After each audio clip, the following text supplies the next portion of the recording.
Lingkod ng ating Panginoon, no? Tayo po yung manggagawa sa kanyang ubasan at napaka-importante po mga kapatid na maging tapat tayo sa pagtawag ng ating Panginoon. Sino ba yung mga tinawag ng Panginoon dito bilang kanyang mga lingkod? Lahat po ba tayo yung mga lingkod ng ating Panginoon? Dapat. Hindi lang tayo attendee. No? Ayaw natin maging attendee lang tayo every Sunday. Pero kapag tayo pupunta dito, tayo magpupunta is because tayo ay manggagawa ng Panginoon. At meron tayong gaganapin sa kanyang bahay-sambahan, sa kanyang tahanan. Kung kaya nga po bawat isa sa atin ay magiging lingkod ng ating Panginoon. Ngayon, ang tanong po natin, ano ba ang katangian ng isang mabuting manggagawa ng ating Panginoon? Kung tinasabi natin, ako'y manggagawa ng Diyos, ako ay servant of the Lord, but then ano ba ang katangian na dapat taglayin ko bilang isang good servant of Jesus Christ? So buksan po natin ang ating Biblia sa 2 Timothy chapter 2 verses 1 to 7. At makikita natin dito, nung sinusulat ni Paul ito kay Timothy, nagbigay siya ng tatlong characteristic of a person na dapat taglayin ng isang mabuting manggagawa at tapat na manggagawa ng ating Panginoon. Unang ibinanggit niya dito, no? We talk about the soldier, we talk about the athlete, and we talk about the farmer. Ano bang tatlong katangian itong tatlong ito na dapat taglayin natin bilang mga manggagawa ng ating Panginoon Diyos? So ang sabi po dito, as we all read together, 2 Timothy chapter 2 from verses 1 to 7. You then, my son, be strong in the grace that is in Christ Jesus, and the things you have heard me say in the presence of many witnesses, entrust to reliable men who will also be qualified to teach others. Sabi dyan, sabi dito, endure hardship with us like a good soldier of Christ Jesus. No one serving as a soldier gets involved in civilian affairs. He wants to please his commanding officer. Similarly, if anyone competes as an athlete, he does not receive the victor's crown unless he competes according to the rules. The hard-working farmer should be the first to receive a share in the crops. Reflect on what I am saying, for the Lord will give you insight into all this. So purihin ang Panginoon sa kanyang mga salita. So tayo po'y manandali ang manalangin sa ating Panginoon Diyos. Hallelujah, Lord. Panginoon, patuloy kami sa iyo nagpupuri, nagpapasalamat sa hapon ito. Patuloy na itinataas bilang aming Panginoon na nagbibigay biyaya at pagpapala sa buhay namin. Alam namin, Panginoon, at tinawag mo bawat sa amin upang maging manggagawa at bilang yung mga lingkod dito sa iyong tahanan ng panambahan, sa iyong upasan, O Lord. O kaya nga po, Panginoon, sa araw na ito, gusto naming malaman, O Lord, kung ano bang talaga ang katangian bilang yung mga lingkod na tinawag mo upang maging kasangkapan ng biyaya at pagpapala mo sa mga tao, lalo tigit sa lahat sa mga nilalang mo, Panginoon, na hindi pa nakakakilala kay Jesus. Kaya po sa gabing ito, mga katangian na yan na aming matututunan sa iyo, Lord, ay ito po'y mataglay namin, O Lord, bilang yung mga lingkod, bilang magagawa mo sa iyong ubasan. Pinupuri ka namin, Ama, pinasasalamatan itong aming dalangin sa tanging pangalan po ni Jesus. Amen. Okay, so ano bang mga dapat nating taglayin bilang mga manggagawa ng ating Panginoon Diyos? Okay.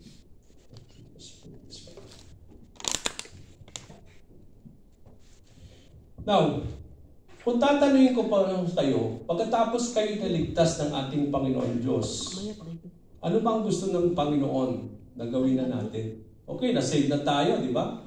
Lahat tayo, na-save na tayo ng banal na dugo ni Jesus, tilinis na tayo. Ngayon, anong purpose? Para bang maghihintay na lang tayo, mga kapatid? O magiging complacent, magiging relaxed? Total naman, praise the Lord, ligtas na naman ako. So wala na akong dapat intindihin sa aking buhay. So siguro, relax na lang ako habang hinihintay ko si Jesus sa kanyang pagdating. Ganun ba po ang gusto ng Panginoon? What is something that God wants us to devote ourselves after our salvation? Ano ba yung mga bagas na dapat doon natin daw i-devote? yung ating buhay pagkatapos tayo ay niligtas ng ating Panginoon Yung siya'y namatay sa krus ng Kalbaryo at nilinis na tayo upang maging lingkod at manggagawa ng ating Panginoon Diyos. Mga kapatid, makikita natin dyan, God wants us to become His servants to be used for His glory and purpose. Ibig sabihin, nung niligtas tayo ng Panginoon, nararapat lamang nagugulin na natin ang ating buhay sa paglilingkod sa Panginoon upang magamit niya tayo ay ayon sa kanyang kaluwalhatian, sa kanyang kadakilaan, at sa kanyang mga hangarin na gusto niyang gampanan natin sa ating buhay. So it means to say, after our salvation, dapat doon na umiikot ang buhay natin. Na gusto natin magpagamit sa Panginoon. Sabi ko nga kanina, ayaw nating umupo lang dito every Sunday and Friday.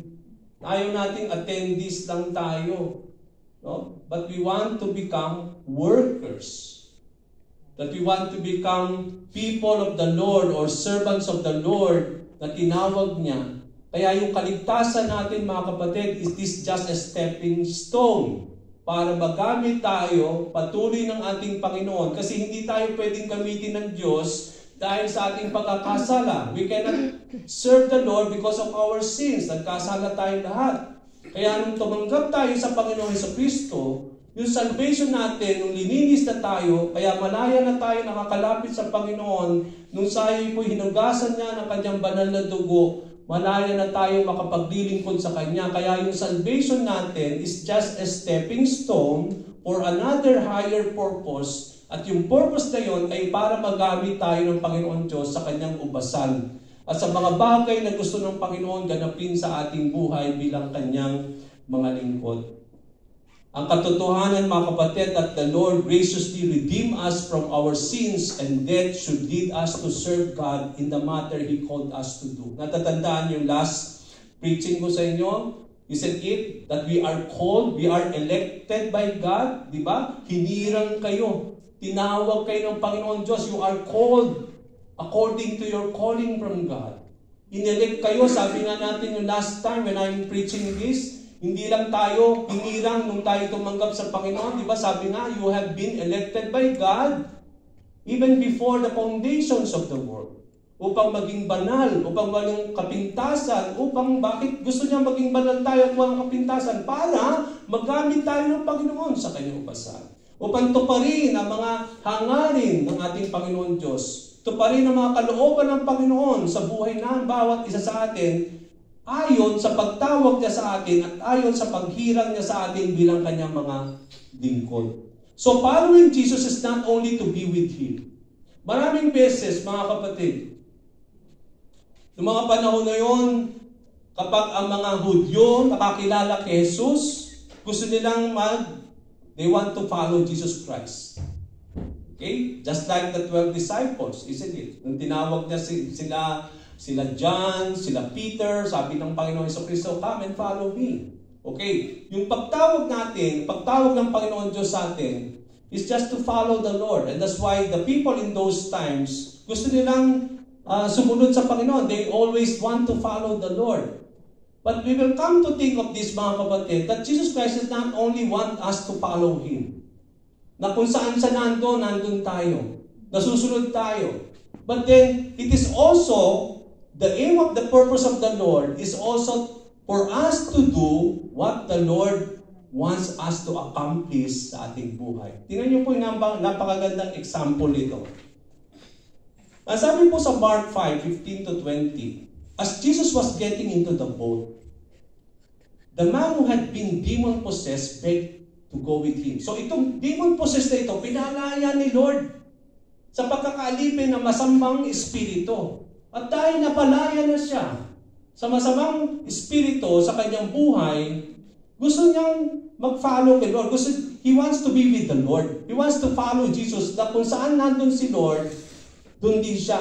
That he wants to follow the Lord. Kagaya nung mga 12 disciples wherein they are also following the Lord. So nung papasakay na itong tao ito na demon-possessed, na pinalaya ng Panginoon, no? He begged with the Lord Jesus Christ. Ano yung kanyang pagsamo? Ano yung bineg niya? Sabi niya, the demon-possessed begged to go with Him. Gusto niya na makasama siya. Gusto niya makasama si Jesus na kung saan nandun si Jesus, kagaya ng 12 disciples, ay maging ganun din siya.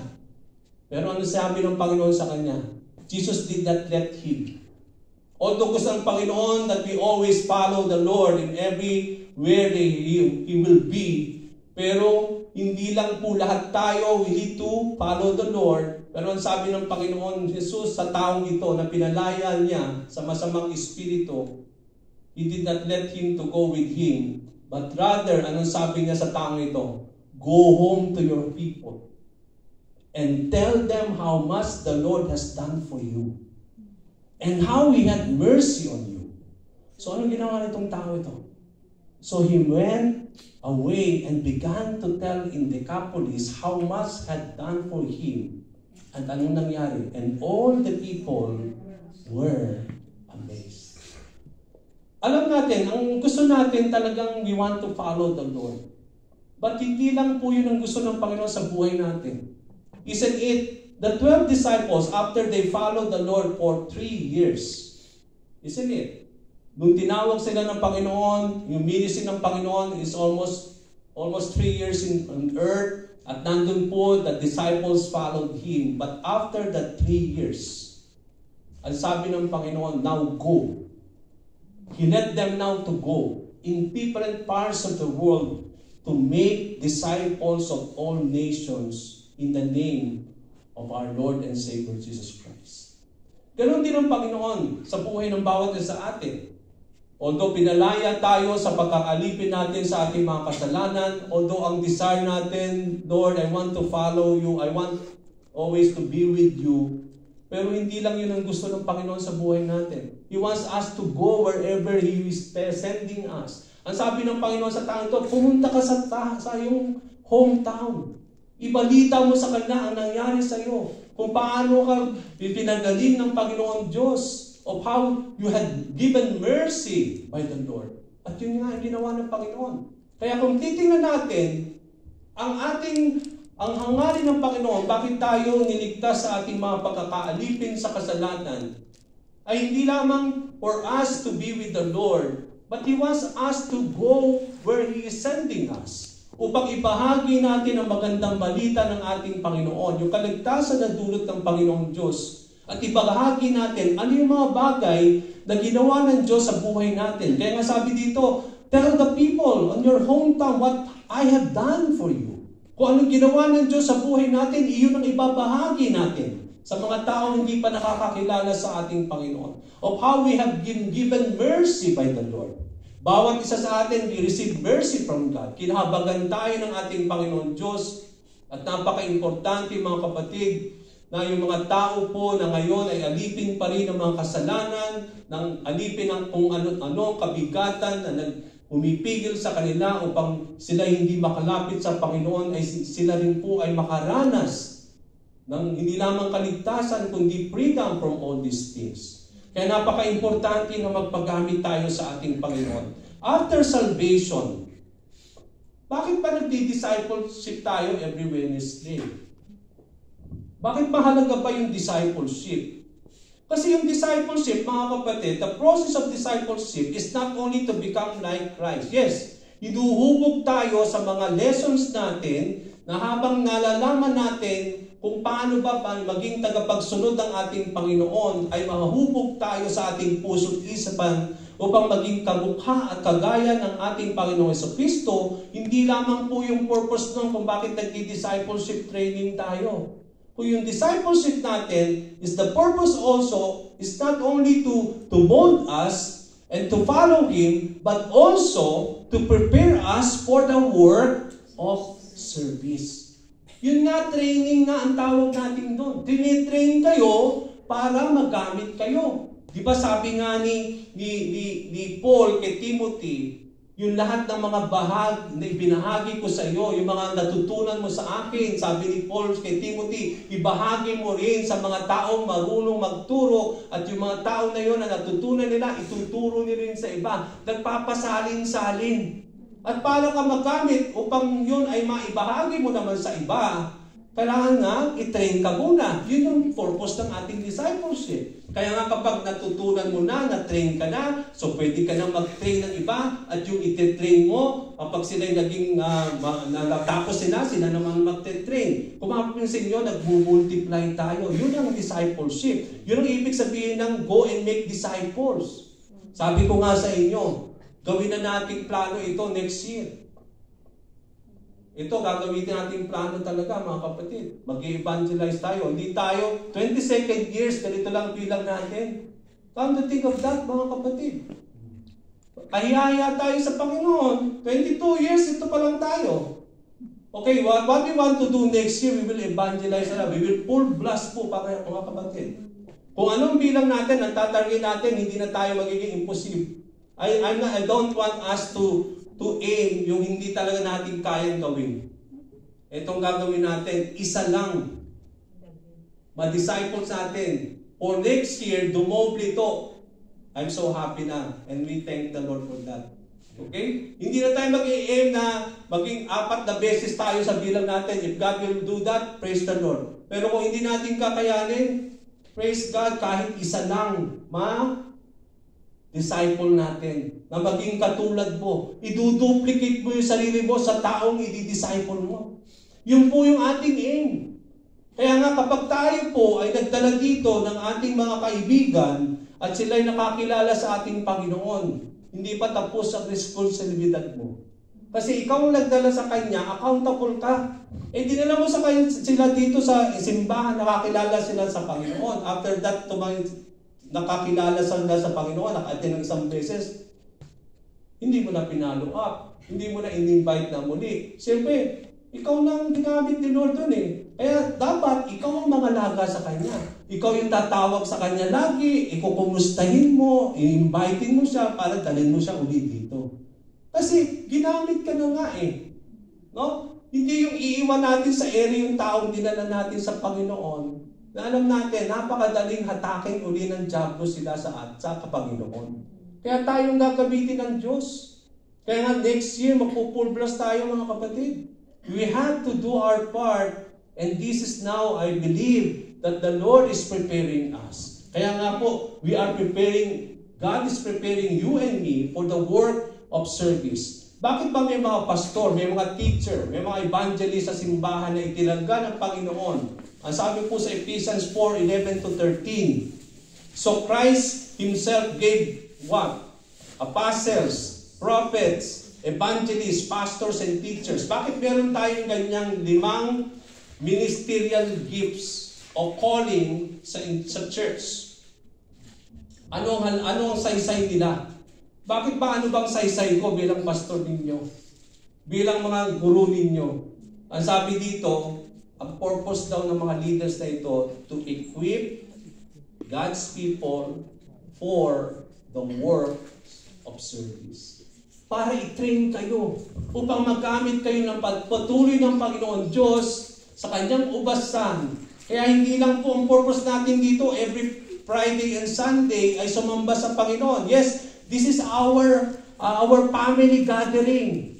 Dahil ito'y pamilya natin, gusto natin pupunta tayo every Sunday here is because this is our family at bilang pamilya, magpupuri tayo dito. Pero pagkatapos natin ng Sunday natin, when we worship the Lord, from Monday down to Saturday, yung po tayo hahayo sa ubasan ng ating Panginoon Diyos. Kailangan natin talaga na maghumayo. We cannot just grow coming here to the church every Sunday alone. Kailangan natin na talaga magtalaga ng oras, panahon, upang tayo po ay humayo.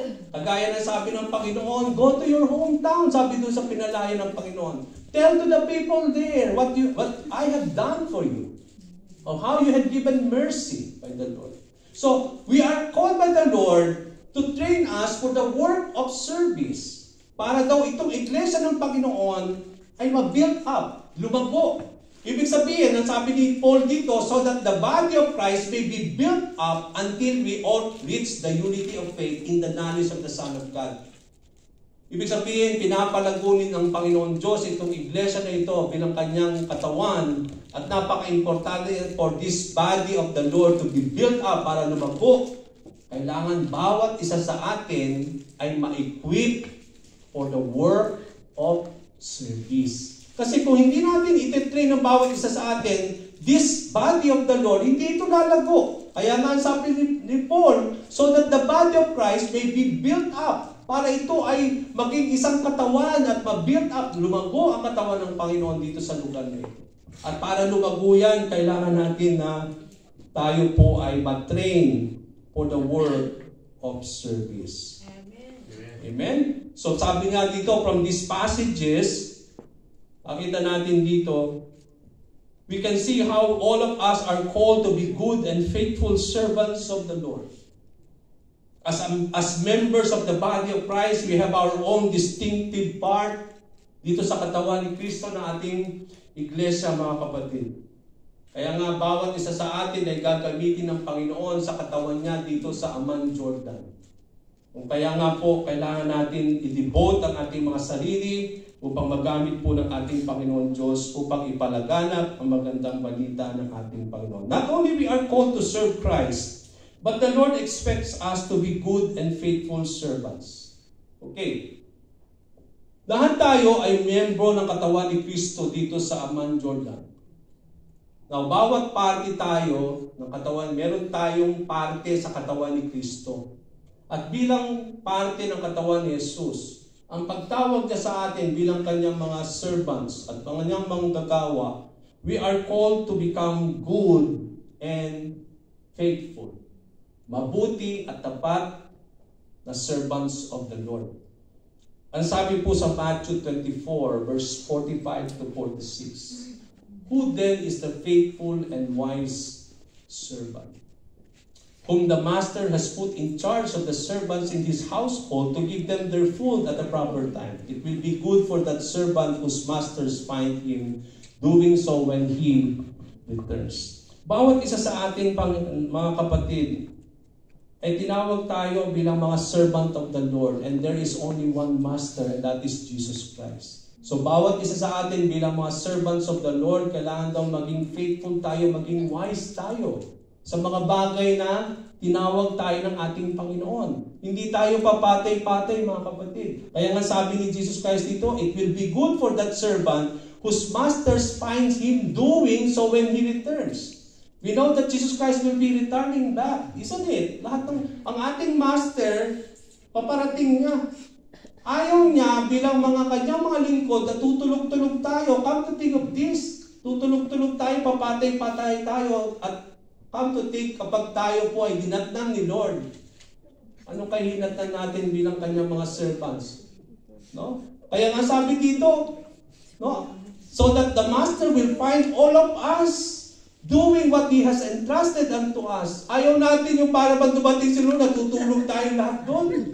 Wicked shepherd. Parang tayo mga, yung relax na relax. Hindi natin ginagawa yung mga bagay. Kaya nga sabi ni Lord, I will be going back to my Father, but I will be coming back soon. Okay, you go and make disciples na. Pero kung hindi natin ginagawa yun, anong mangyayari sa ating lahat? Tatatag tayo ng Panginoon, ng ating master of the house, na wala po tayo isa man na dala para sa Kanya. Come to think of this, di ba? Sabi nung binigyan ng Panginoon, okay, I will be going back, I will give you 5 talents. You, I will give you 2 talents. You, I will give 1 talent. Yung 5, dumoble. Kaya nung dumalik yung kanyang master, Lord, you had given me 5. Okay, I have given, it becomes 4, naging 10. Yung 2, naging 4. Yung isa, itinago niya. Siguro nawa hindi tayo yung isa na itinago lang natin. Pagdating ni Lord, wala man tayo ibigay na, hindi ko na-duplicate yung sarili ko, Panginoon. Kasi papatay-patay ako, tutulog-tulog ako eh. We don't want like that, mga kapatid. But when the Lord God, our Master, will be coming, He will find us doing what He has entrusted us to do. At yun po ang gusto ng Panginoon sa buhay ng bawat isa.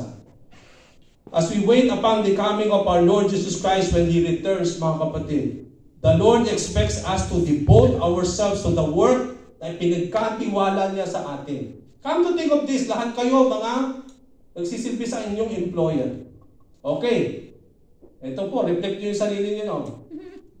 Okay, mag-aalis ako for 1 month. Iiwan ko sa iyo lahat dito.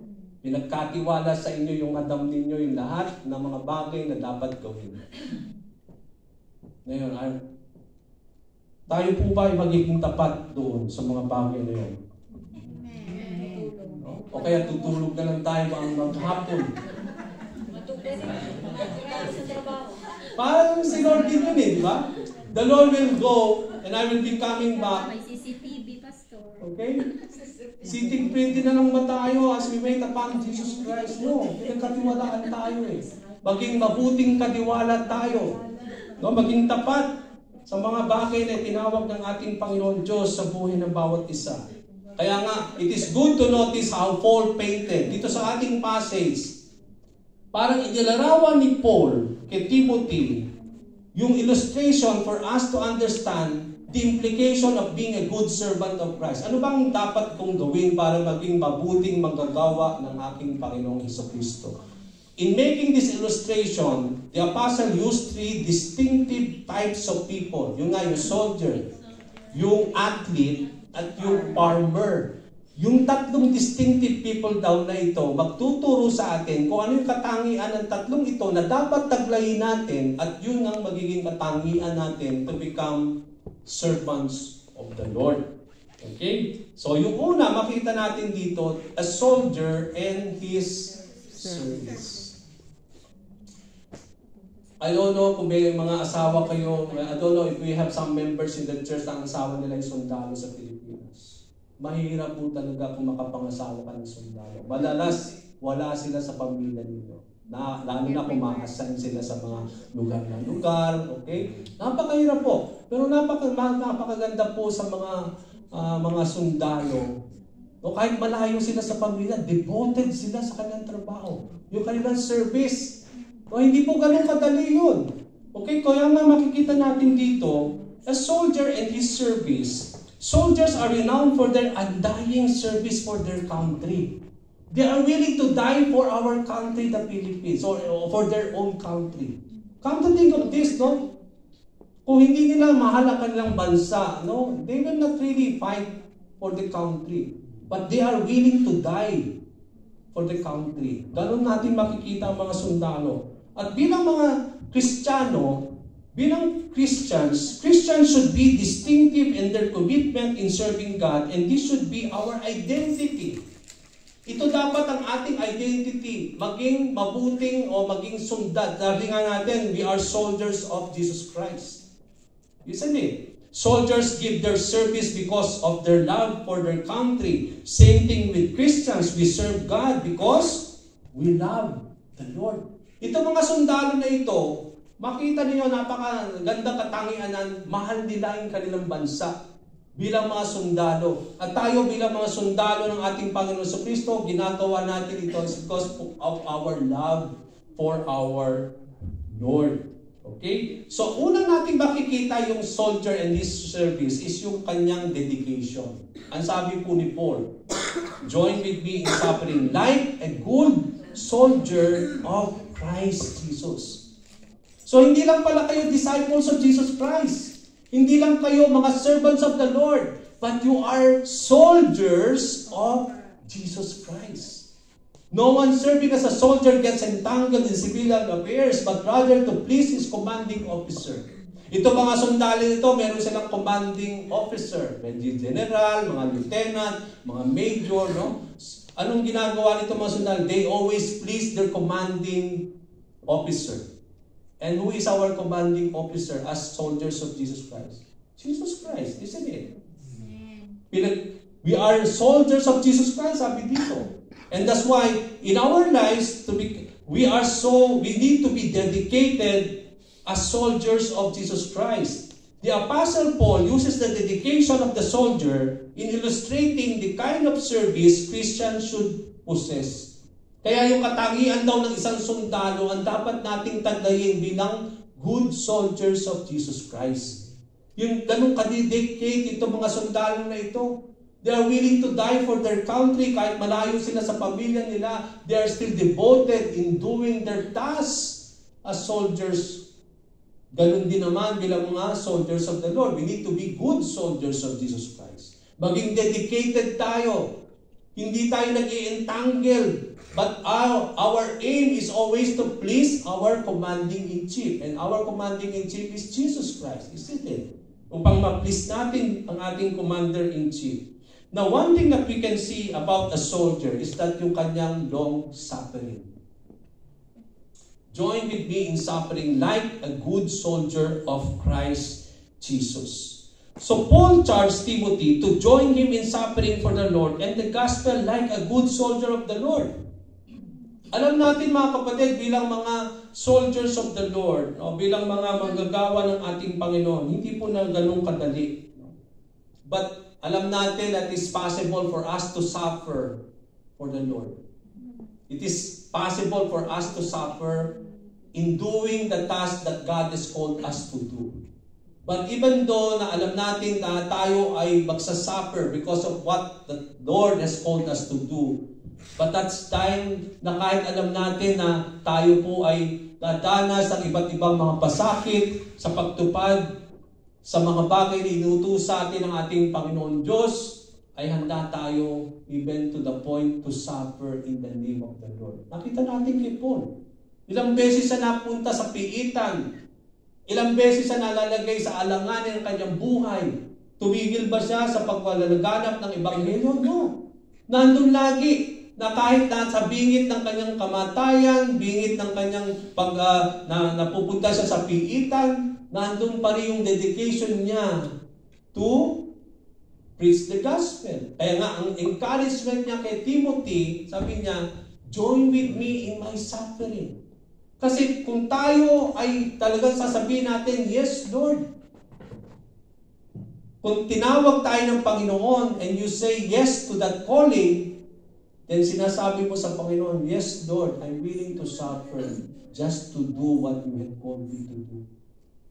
At yan po ang isang mabuting katangian ng isang tinawag ng ating Panginoon. Lalo na yung mga soldiers, no? Soldiers often endure great hardship in their service for their country. Kapag sila napupunta sa isang destinasyon, malayo sa pamilya, yung nandun sila sa bingit ng kamatayan, na pwede silang mamatay. Oh, but then nakita natin yung kanilang long suffering. That even though they will suffer for what they do, they are willing even to give their life for their country.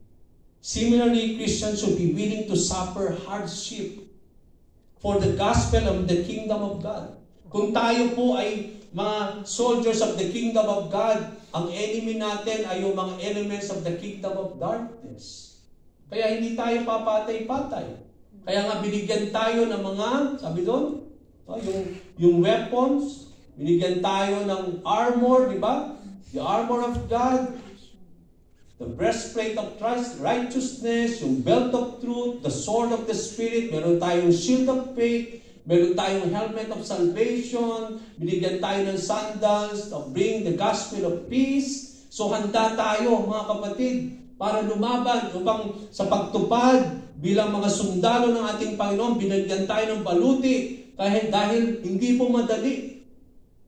We will battle with the elements of the kingdom of darkness. But praise be to the Lord, binigyan tayo ng baluti ng Panginoon na magagamit upang para maipatupad natin yung ating pong tungkulin bilang tinawag at hinirang ng Panginoon upang i-advance the kingdom of God.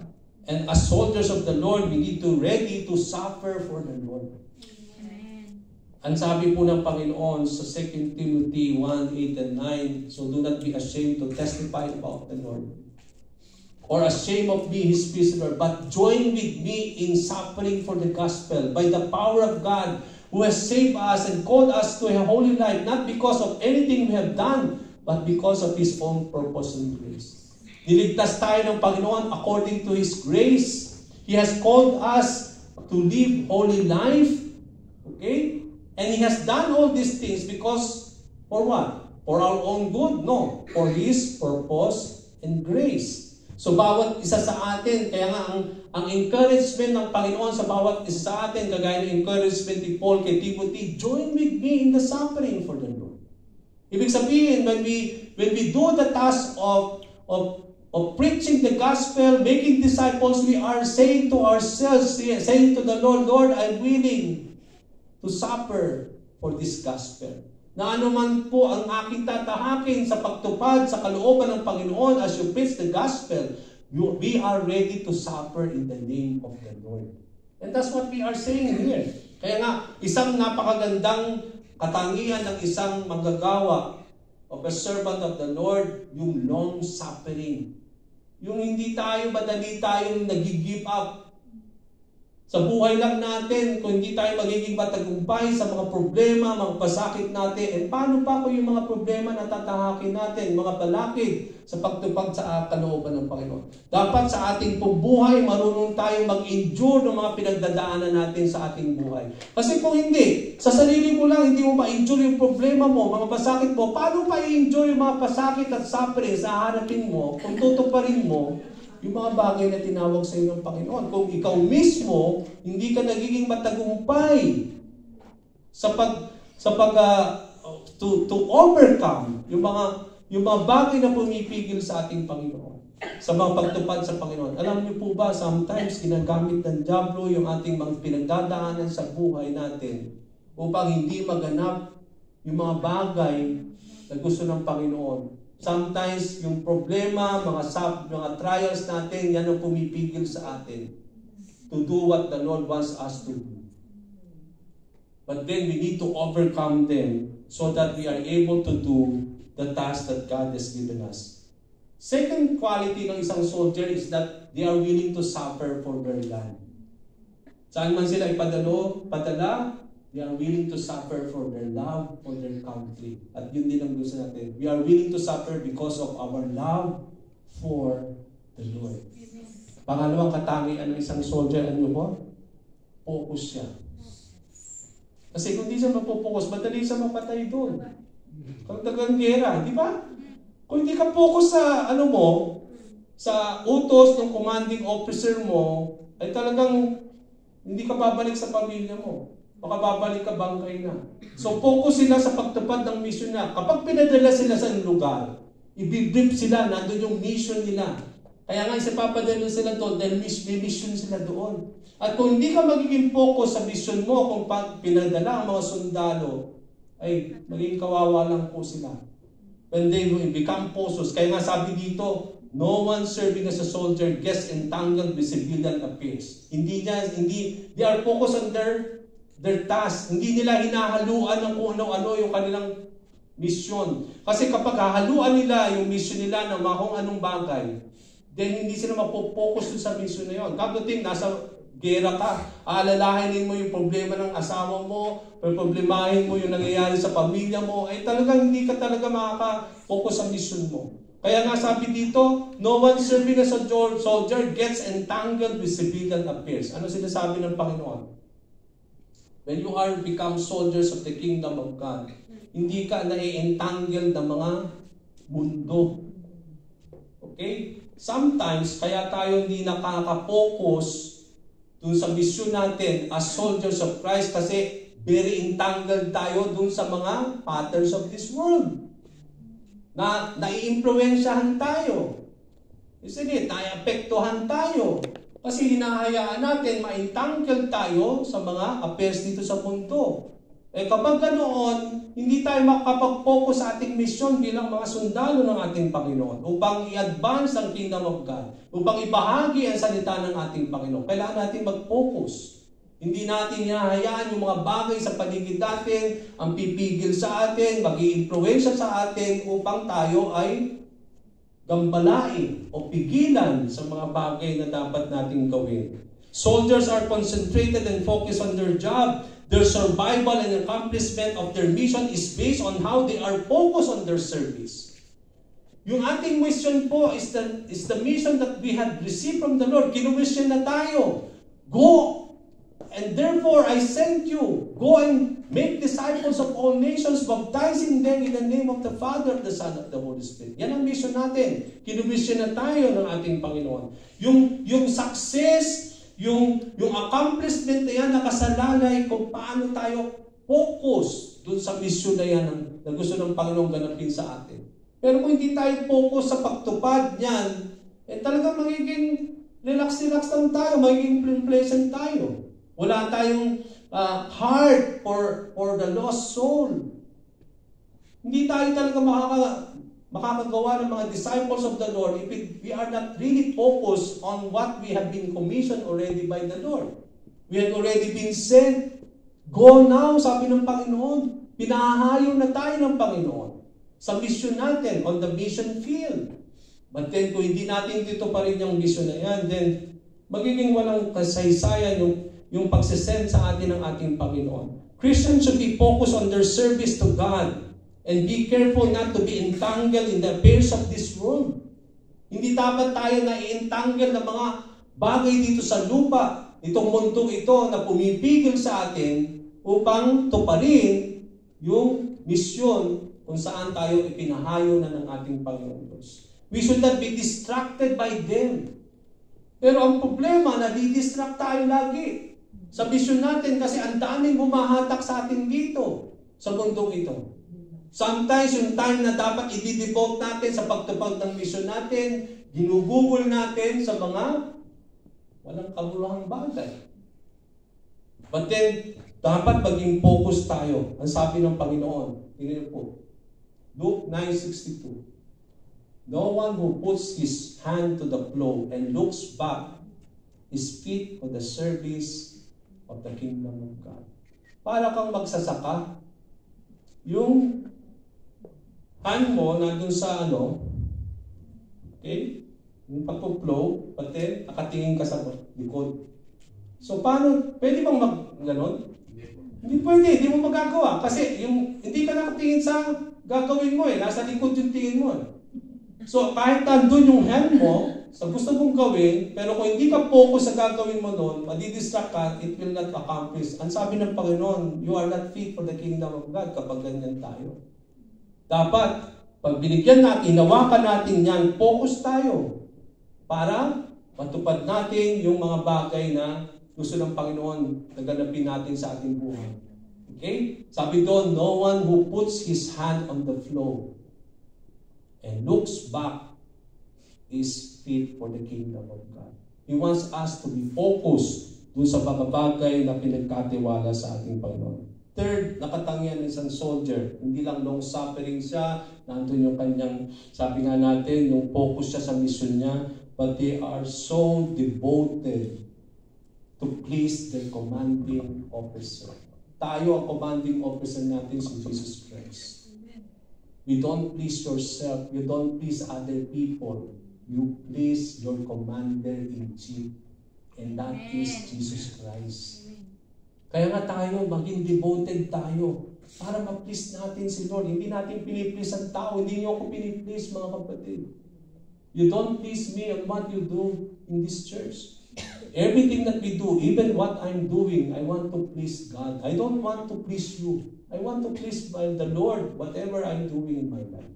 Ganun din dapat bawat isa sa atin. Yung ginagawa natin dito, hindi darang mapansin ka ng pastor mo o purihin ka ng pastor mo. No. Ginagawa natin ito, lahat tayo, bawat isa sa atin, hindi ko rin para ma-please kayo. No, I want to please God. All of us want to please our Lord, our Master, our Commanding-in-Chief. Sa pagtupad sa mga bagay na tinawag niya sa bawat isa sa atin. Ang sabi po sa Colossians 1:10, and we pray this in order that you may live a life worthy of the Lord and please Him in every way. Ang gusto ng Panginoon bilang soldiers of Christ, we need always to please the Lord in every way. Sa lahat ng mga bagay na ginagawa natin. Soldiers serve their country with honor and dedication. Ganong katindi ang mga sundalo. They serve their country with honor and dedication. Now, ang tanong natin as soldiers of Christ, are we serving God and His kingdom with the same honor and dedication? Dapat ganyan po tayo, mga kapatid. Pangalawang characteristic o pangalawang distinctive person is yung athlete. Ano ba makikita natin sa isang atleta na dapat taglayin natin bilang mga servants of the Lord? Yung kanyang competence. Ngayon, tingnan niyo po yung field of sports. Kung ikaw ay boksinero, hindi ka naman marunong mag-boxing, pasali ka pa sa boxing. Hindi, di ba? Competent siya, kaya magpo-boxing siya. Yung mga athlete who runs sa mga long jump, competent siya, kaya yun ang gagawin niya. Okay? Ngayon, tayo, ganun din dapat. Yung mga gagawin natin dapat, we need to be competent. Kaya nga, train tayo para maging competent tayo, kagaya ng mga atleta, sa pagtupad sa mga bagay na tinawag tayo ng ating Panginoon. Maging dapat tayo mga atleta. Ano yung mga katangian na makikita na? An athlete needs to be competent or fit in the sports he or she is competing. Sasali siya doon sa kompetisyon na yan, at bilang athlete, kailangan maging competent siya. Kasi kung hindi siya maging competent, ba't sasali ka pa? Di ba kaya ka naman sasali kung ang aim mo talaga manalo? Makuha mo yung medal, na ikaw yung maging winner. Sasali ka ba doon na hindi yun ang goal mo? No. Walang saysay yung kung hindi yun ang aim mo. Kaya gayon din tayo. Ang gusto natin, mapinis natin yung goal na yan na merong na talagang natupad natin. That there is this award or there is this medal. Ganun din naman sa ating pong mga buhay bilang mga Panginoon. Sabi nga ng Panginoon, you are in a race. Run. With endurance. Na hindi po tayo, sabi nga, magiging aayaw o talaga bang mawawala ng pag-asa. Ang ating pong aim ay talagang makatawid tayo doon sa finish line na yan. At ang finish line na yan ay doon naghihintay yung Lord na tayo po ay embrace, na doon tayo i-reward ng Panginoon ng mga medalya na yan. Kasi kapag tagumpayan natin, although mahirap yung race na yan ng buhay, pero nagpatuloy tayo.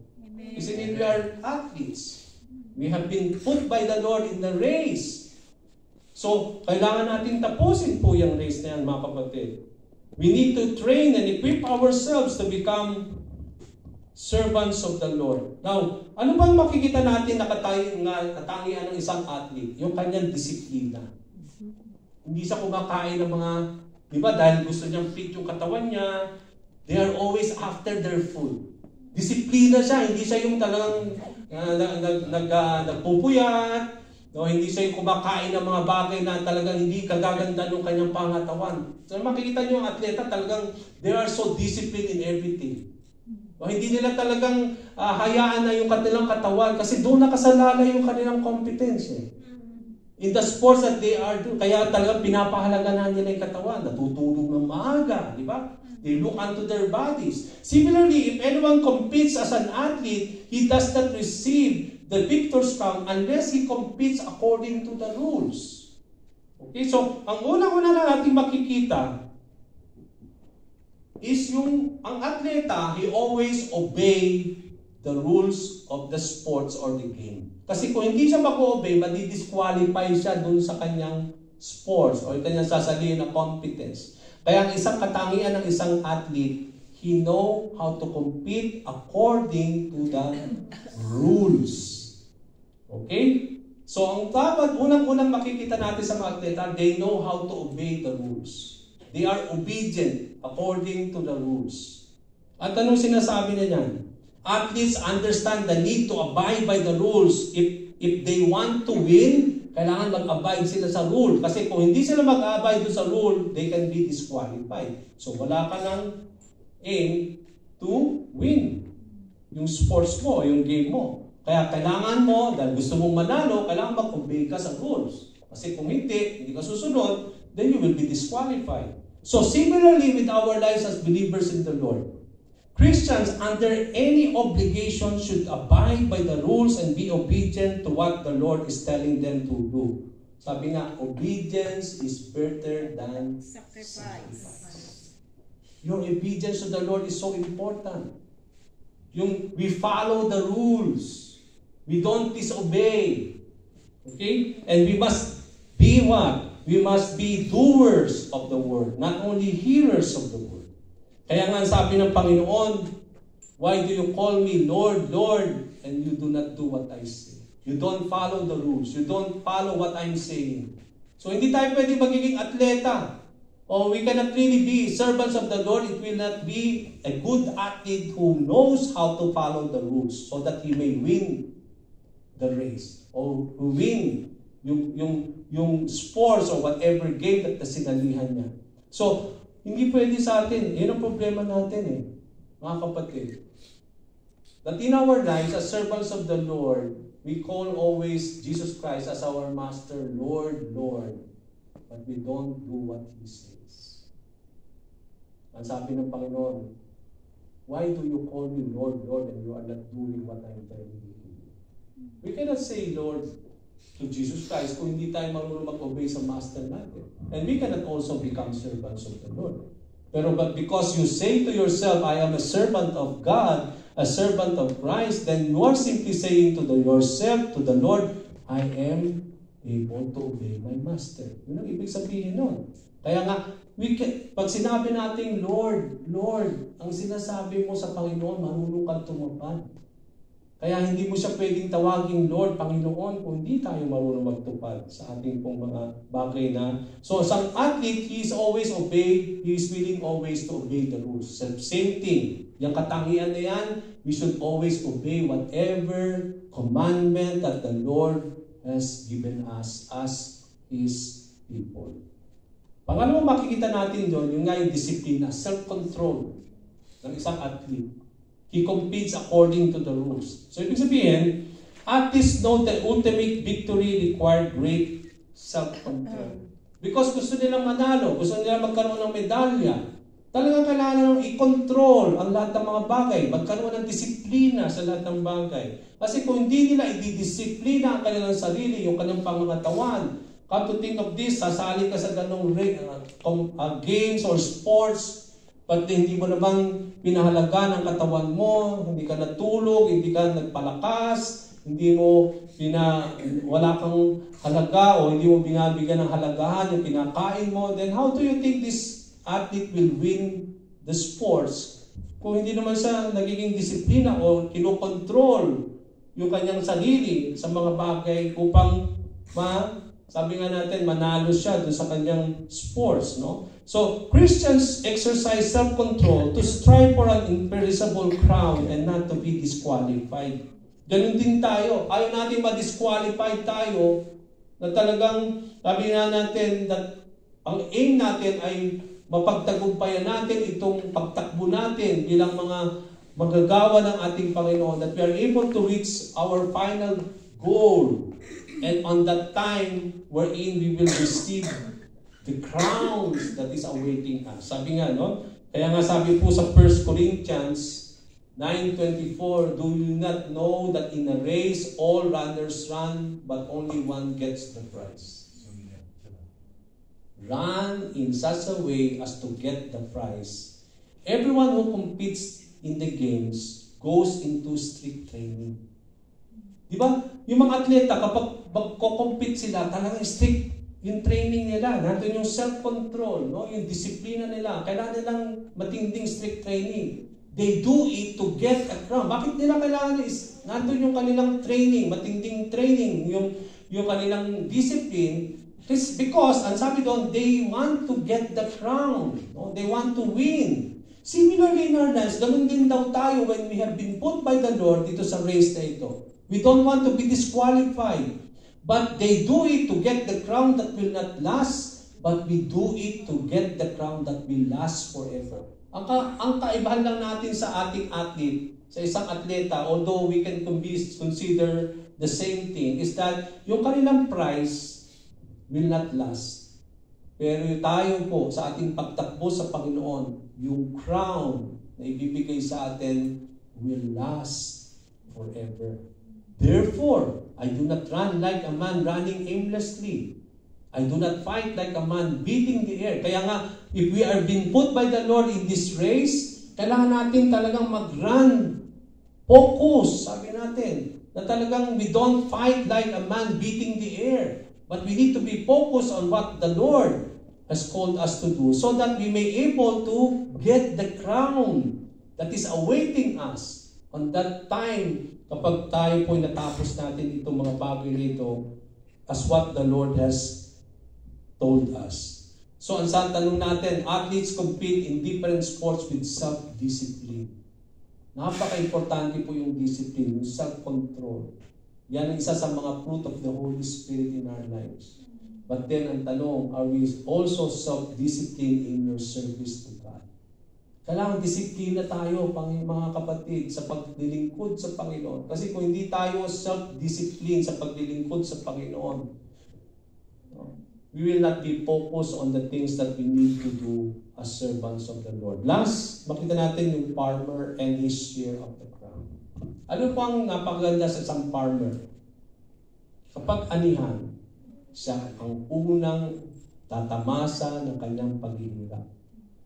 Di po ba? Yun yung encouragement niya. Kaya yung mga farmer, I don't know if some of you are in family, o tatay ninyo, or meron kayong part sa pamilya ninyo ng mga magsasaka. No? Yes. They are hard-working. At bakit sa tingin ninyo hard-working sila? Kasi nato yung encouragement nila na kapag it will, yung magbe-benefit yung hard-working na kapag anihan, nakikita nila yung paghihirap nila. And they are the one who will share the crop of their harvest. Bago yung ibang tao, sila muna ang magtatamasa nun. At yun napakaganda sa isang farmer, no? The farmer is always the first to share in the fruit of their labor.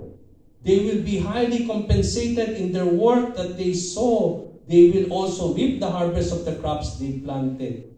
Anong sinasabi nito sa atin? Christians are rewarded by God for their service to Him in terms of blessings. Believers will also share in the divine nature of God. So tayo rin po, if we will be devoted like a farmer sa mga bagay, tayo din ay naghahasik. Di ba ang mga farmer, naghahasik sila ng mga buto? Di ba? Sa parable of the sower, we are also called to sow seeds in the hearts of the people. Kaya nga tayo, kapag nagbabahagi tayo ng salita ng Panginoon, we are sowing the seed of the gospel to that person. Na talagang, at that time, talaga yung buto na yan, na narinig nila, mag-uusbong, no? Lalaki sa kanilang buhay, at ito po ay talagang lalago sa isang full-grown faith. Kaya napaka-importante na tayo po ay parang naghahasik din ng salita ng Panginoon. At napaka-importante, nandun yung kasiyahan. This because we will also share on the blessings of God. On due time, kapag naging mabuti tayo mga lingkod na naghahasik ng magandang balita ng ang ebanghelyo ng ating Panginoon. So, dito natin makikita yung kanyang dedication, yung diligence of the farmer, yung hardworking farmer. Nandun yung hardworking, yung diligence niya. Yung talagang, he will devote himself, no? There are times, sabi nga, napaka-early in the morning, they go down to the farm, sa mga bagay na kailang tatanimin and everything. They are so diligent, no, in all the things that they are doing. And that's the same thing in our lives. When you say that you are diligent as a farmer, ang ibig sabihin niyan, you are hard-working. Ibig sabihin, hindi tayo na-influensyahan yung mga bagay na ating ginagawa sa ating buhay. We are hardworking as servants of the Lord. Farming is not an easy task. Hindi po madali magtanim. Kasi, I don't know, di ba sa inyo, Amor, di ba? Bago ka magtanim, bubungkalin pa yun eh. I-cultivate pa yung soil. I-prepare mo muna yan bago ka maghahasik. Matagal po, mga kapatid. Oo, hindi ganun kadali. It is a very not easy task. This requires hard work. It requires diligence in doing those things. Ngayon kung ikaw ay magsasaka, hindi ka diligent, yung papatay-patay ka, wala ka talagang ma-harvest. Okay, wala kang anihin. Kaya yung mga magsasaka, number one, kaya nga sasabihin natin, hamak lang magsasaka ang tatay ko, wag yung sabihin, hindi po hamak ang magsasaka. Kung walang magsasaka, wala tayong kakainin. Kaya, huwag mong sabihin mahamak lang tatay mo magsasaka. Hindi. You get proud of your father. They are great because they are hardworking. Napaka-good example nila sa mga tao. Dapat tularan natin ang mga magsasaka. Kasi napakasipag nila. They are so diligent sa mga ginagawa nila. Dapat ganun tayo. Lalo tigit sa lahat bilang mga lingkod ng ating Panginoon. Kunin natin mga katangian nila at taglayin natin yon sa mga bagay na ating ginagawa. They are so hardworking. We need also to be hardworking in the things that God has called us. Motivated sila. Kahit anong hirap yung kanilang tatanim o yung pagbungkal ng lupa, napaka-motivate na. Kasi anong nagmamotivate sa kanila? They are the one who will first receive the share of the crops. Yung unang ani, silang magtatamasa niyan. Okay? So yun ang nagmo-motivate sila. Nagtatanim pa lang sila, tinitingnan nila, ito yung aanihin ko. Kaya lalong sumisigla sila, no? Lalong pang naging hardworking. Kasi they know how that after this, magkakaroon ng mga masaganang ani. At yung ani na yan will give blessings to the family. Not only to them, but also sa mga tao, sa buong Pilipinas. Kaya napakaganda po. Kaya they are so motivated. It is the hardworking farmers who enjoy the benefit of their labor first. Christians are motivated to serve diligently, for their labors are not in vain. Okay? Hindi nasasayang po yung mga ginagawa natin sa Panginoon.